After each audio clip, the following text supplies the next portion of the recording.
What it do, flight crew? FTC. Flight team, stand up! Question. This is getting out of control! LeBron James, Anthony Davis, LaMelo Ball, Luka Doncic, Cade Cunningham, Tyrese Halliburton, Anthony Edwards, Karl Anthony Towns, Zion Williamson, and these 78 other players have in common. Curry's I'll better. give you a second to think about it. There's a lot of guys here, different teams and situations. It's injuries. All 88 of these players are either out or day-to-day due to injuries. NBA players just can't stay healthy. And no longer is it just the notoriously injury-prone players being sidelined. It seems like no one can avoid both small and severe injuries. And the weirdest part is that no one can figure out why. Injuries have been going crazy, man. One thing I can't say, bro, I feel like, bro, you got to think about it in realistic terms. Like, these sports professional teams, like, got to slow down with all the practicing and, like, all the, like, crazy, like, off-court drills that they be doing, bro. Like, that's going to put eventual wear and tear on the body, bro. Today's video is brought to you Not by... everybody is, you know what I'm saying, like, built and like LeBron, where they can, you know, today. have In the the body to 2002-2003 NBA maintain season, it. Michael Jordan played in his last NBA game. And at 40 years old, Michael managed to play all 82 regular season games that year. Looking back, this seems like an extraordinary feat for an aging legend. But 20 years ago, it was fairly standard to play every single game. In fact, that same season, Kevin Garnett didn't miss a single game. Kobe Bryant didn't miss a game. Steve Nash didn't. Neither did Allen Iverson. Or Stephen Marbury. Even the 7'6" Yao Ming played all 82 games that season. Fast forward 20 years, and in a league where injuries and load management have ran rampant, there is only one all-star level player who hasn't missed a single game all season. Randall John? This is just the tip of the injury-riddled iceberg, because this season there are only 12 players who haven't missed a single game. 20 years ago, there were 46 players who didn't miss a single game all season. What's going on here? Why can't NBA players stay on the court? With advancements in training, nutrition, recovery, the amount of money these players are spending on their bodies, the world-class facilities and staff to keep them in impeccable condition, how are these players incapable of staying healthy?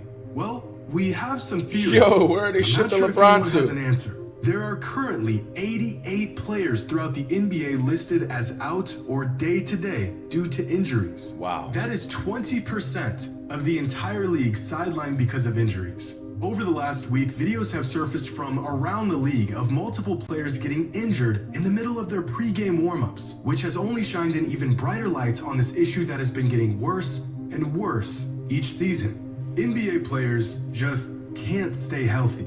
And no one knows why. Despite the vast research and studies that have been poured into uncovering exactly why NBA players just can't stay healthy, there doesn't seem to be any clear-cut answer. Some factors point to the cumulative amount of wear and tear pro athletes today have gone through by the time they're in their mid-20s. Some studies have pointed towards the increase of dynamic in-game movements as the main culprit. But at most, these are just theories. Legendary NBA trainer Tim Grover, who worked with the likes of Michael Jordan, Kobe Bryant, and Dwayne Wade, attributes many injuries in the NBA today to simply not enough weightlifting, as players have shifted more and more towards sport.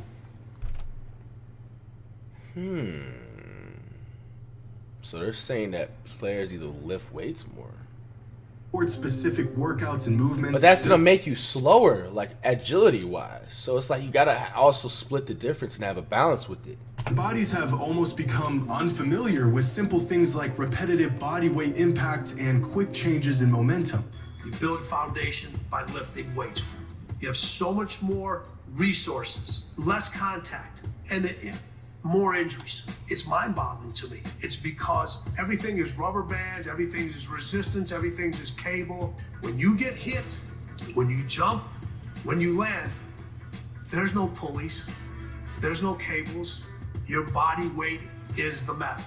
You have to learn how to explode with it, and you also need to learn how to land with it and how to stop it.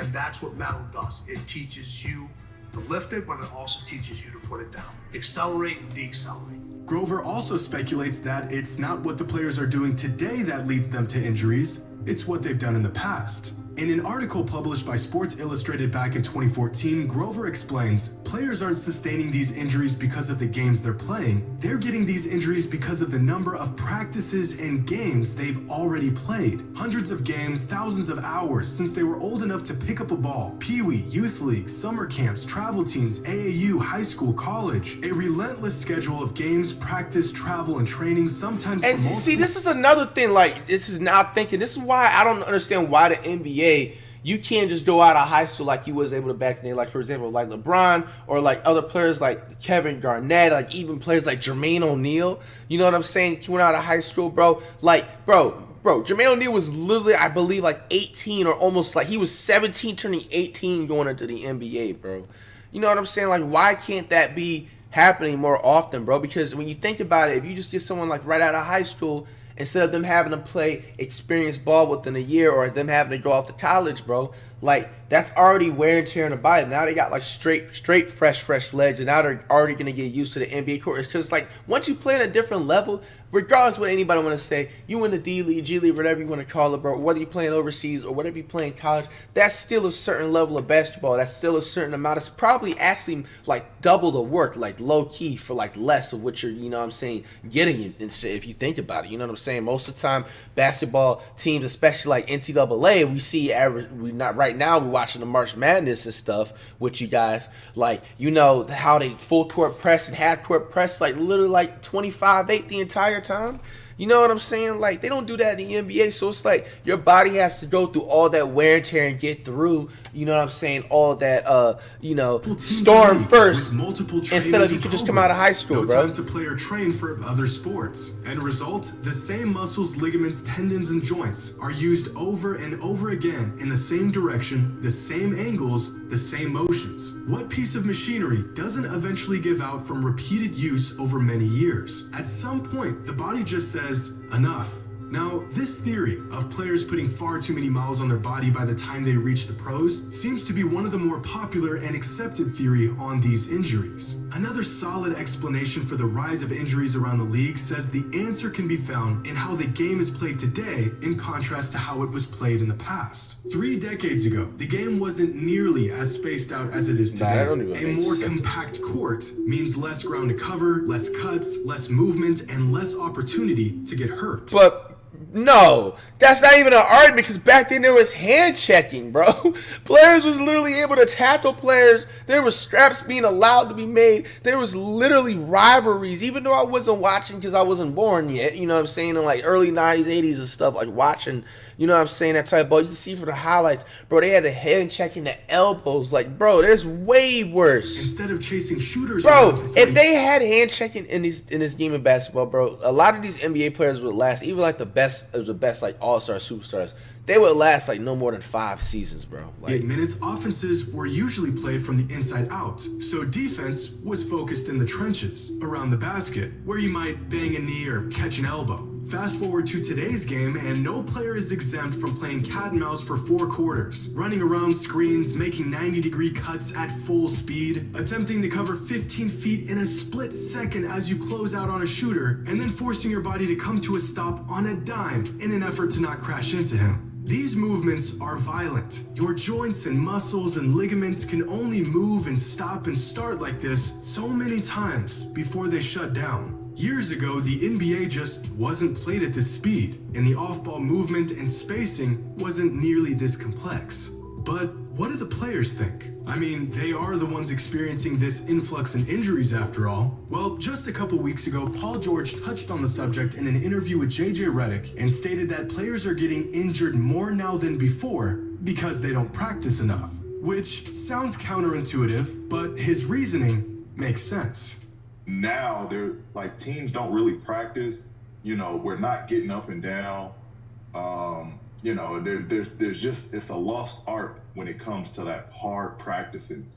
And I think that's why there's so many injuries that's going on, because guys will have a high load day and then a completely off day and then a high load day. You know, back then it was, you practice hard, you got a game. You practice hard, you got a game. Then you might have a day off. Then you come right back to it. So I feel like your body just built the callus and that you were prepared for a long and rough season, to where injuries, like, there wasn't that many injuries. There wasn't time to take a load off because you felt good to play. You know what I mean? It's almost the reverse. They think by giving us time off, it's helped managing our bodies, but in honesty, I think it's just making us weaker as players without putting that load and strain to our bodies. And Paul George might be correct, but the increase of players who simply cannot stay on the court is a steady trend that's been going on for decades now. Back in 2000, Dr. Chad Starkey of Northeastern University conducted a study on the rate of injuries throughout the NBA, dating from 1989 to 1997. His study found that in that 10-year span, there was a 12.4% increase in game-related injuries around the league. And this problem is only getting worse each season. Not too long ago, if a player was consistently missing 10 games or more in a season, they were considered injury-prone. They were unreliable. Now playing 70 games or less in a season is considered the norm. In fact, if a high-caliber player isn't missing double-digit games in a season, most people think he's going to be burned out before the playoffs even begin. Just look at this year's All-Stars and how many games they've missed so far this season. There are currently 18 All-Stars who have already missed double-digit games this season. Dang. Which may not sound like much, but 20 years ago, out of the entire NBA All-Star roster, only 3 players missed double-digit games throughout the entire season. This is absurd. And right about now, some of you may be thinking, well, a lot of those games were missed due to load management. But the whole purpose of load management is to reduce the risk of injury. So if not for load management, there's a good chance that these numbers could be even higher. But despite this, the NBA has moved mountains to try and preserve their players' health. The league has reduced the number of back-to-back games, they've trimmed down the travel times, they've adjusted multiple defensive rules to help protect their players from getting hurt, and they've practically turned a blind eye to load management taking place around the league. Combine all of this with advancements in shoe technology, training, and recovery, and one could only wonder how players in the past could possibly stay healthy when players in today's NBA seem to be breaking down more often than ever before. Well, I think it boils down to 2 relatively simple factors: mileage and the evolution of the game. As many experts and fans have theorized, this newer generation of NBA players have put such an extreme amount of wear and tear on their bodies at such a young age that it's only a matter of time before something gives. Most of these players have put in so many hours through youth leagues, AAU, private training, and college that by the time they're in the league, they have put the same mileage on their legs and ligaments as a player well into his NBA career in previous generations. I look at it almost like a shelf life, a clock. Every athlete has a shelf life for their athletic career. For some, it could be 30 years. For others, it could be 10. But once you start training and playing at a high level, the clock starts. Now, there's ways you can prolong this clock, like proper nutrition and training, but there's also ways to speed up this clock, like overuse and chronic injury. And eventually, when this clock times out, there's really nothing you can do to go back.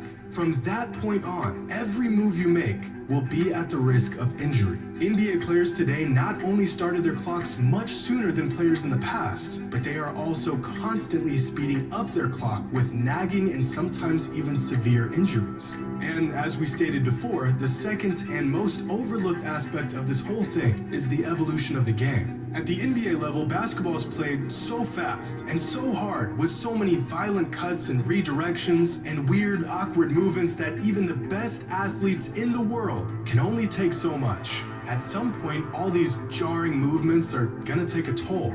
The game has slowly evolved from straight lines and 94 feet of simple one-motion actions to very complex, side-to-side, straining, aching, injury-inducing movements. And it's clear that no amount of load managing or training or improvements in technology can prevent it. I don't know what the solution is, and quite honestly, I don't think anyone does. These players are designed to play this game, but the game may not be designed for them anymore. Damn, man, that was deep. Jimmy, how really do you guys think, man? Is it getting out of control with the injuries? I had already been told you guys so, man. I just feel like they need to give them more rest in terms of like less practices, especially they're having back-to-back games.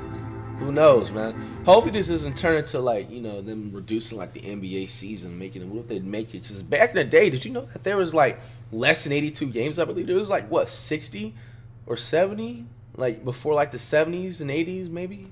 So I don't know. Hopefully they don't do that, and hopefully they find a solution.